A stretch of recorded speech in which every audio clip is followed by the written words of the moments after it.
കൊൽക്കത്ത വന്നേ പിന്നെ ഏറ്റവും കൂടുതൽ അട്രാക്ഷൻ ഈ സൈക്കിൾ റിക്ഷയാണ് കേട്ടോ.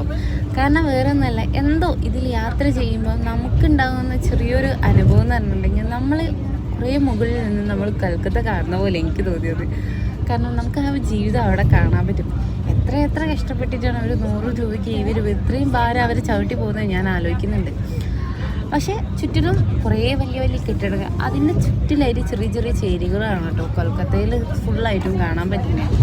അങ്ങനെ ഞങ്ങളിപ്പോൾ നേരെ പോകുന്നത് മെട്രോ സ്റ്റേഷനിലേക്കാണ്. പക്ഷേ മെട്രോൻ്റെ സബ്വേയിലെത്തിയപ്പോൾ ഫുള്ളും മാർക്കറ്റായിരുന്നു. അതായത് പച്ചക്കറിയും ഡ്രസ്സും എന്നിവയുടെ സകലതും ആ ഒരു സബ്വേയിൽ കാണാൻ പറ്റിയിട്ടു. അങ്ങനെ മെട്രോ സ്റ്റേഷനിലേക്ക് എത്താനായപ്പോൾ ഞാൻ ആളോട് പറയും, ഞാൻ എൻ്റെ ജീവിതത്തിൽ ആദ്യമായിട്ട് മെട്രോയിൽ കയറാൻ പോകുന്നത്, ഞാൻ ഇതുവരെ കയറിയിട്ടില്ല. അതിൻ്റെ ഒരു എക്സൈറ്റ്മെൻറ്റ് എനിക്കും നോക്കുന്നുണ്ടായിരുന്നു. കാരണം ഞങ്ങൾ ആദ്യമായിട്ടാണല്ലോ ഇതിൽ കയറാൻ പോകുന്നത്. അങ്ങനെ ഞാൻ തന്നെയാണ് ടിക്കറ്റും കാര്യങ്ങളൊക്കെ ചെയ്തത്. കാരണം നമ്മൾ ഇതൊരു പഠിക്കാൻ കിട്ടുന്ന ആദ്യത്തെ ഒരു മൊമെൻ്റ് ആണല്ലോ. അപ്പം ഞങ്ങൾ എന്തൊക്കെ അതൊക്കെ നല്ലോണം ആസ്വദിച്ച് ഞങ്ങൾ വിക്ടോറിയയിലെത്തിട്ടോ. വിക്ടോറിയയിലെത്തിയപ്പോൾ ഞങ്ങൾ നേരെ നടന്ന് വിക്ടോറിയ പാലസിൻ്റെ മെമ്മോറിയലിൻ്റെ മുന്നിലെത്തി. അവിടെ എത്തിയപ്പോൾ ഞങ്ങൾ 50 രൂപയിട്ടാണ് ഒരാൾക്ക് ടിക്കറ്റ് വരുന്നത്. വേഗം അതിൻ്റെ ഉള്ളിൽ കയറി കുറേ നല്ലോണം കാണാനുണ്ട് കേട്ടോ. ദൂരെ നോക്കുമ്പോൾ ഒരു മിനി താജ്മഹൽ എന്ന് വേണമെങ്കിൽ പറയാം. പക്ഷെ അടുത്തെത്തുമ്പോഴാണ് നമുക്ക് അതിൻ്റെ ശരിക്കുള്ള ഭംഗി കാണാൻ പറ്റുന്നത്.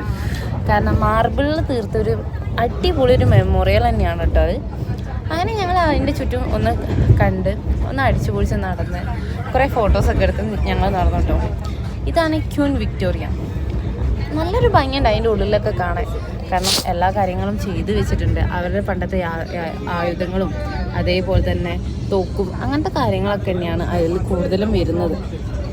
അതൊക്കെ കണ്ട് ഞങ്ങൾ ഇറങ്ങുമ്പോഴേക്ക് സമയം ഒരു 5 മണി ആയിട്ടുണ്ട്. 5:55 ക്ലോസിങ് ടൈം വിക്ടോറിയ മെമ്മോറിയലിൻ്റെ. അപ്പോൾ അതൊക്കെ കഴിഞ്ഞാൽ പിന്നെ ഞങ്ങളൊരു ആഗ്രഹം എന്ന് പറഞ്ഞാൽ യെല്ലോ ടാക്സി കയറണം എന്നായിരുന്നു. അതും സാധിച്ചിട്ടോ. അങ്ങനെ യെല്ലോ ടാക്സിയിലൊക്കെ കയറി ഞങ്ങൾ നേരെ പോകുന്ന ന്യൂമാർക്ക്. പക്ഷെ അവിടുന്ന് വീഡിയോ എടുത്തില്ല, കാരണം കാല് കുത്താനുള്ള സ്ഥലമല്ലായിരുന്നു. അങ്ങനെ നേരെ അവിടേക്ക്. അപ്പോൾ വീഡിയോ ഇഷ്ടമായി സബ്സ്ക്രൈബ് ചെയ്യുക. ബൈ.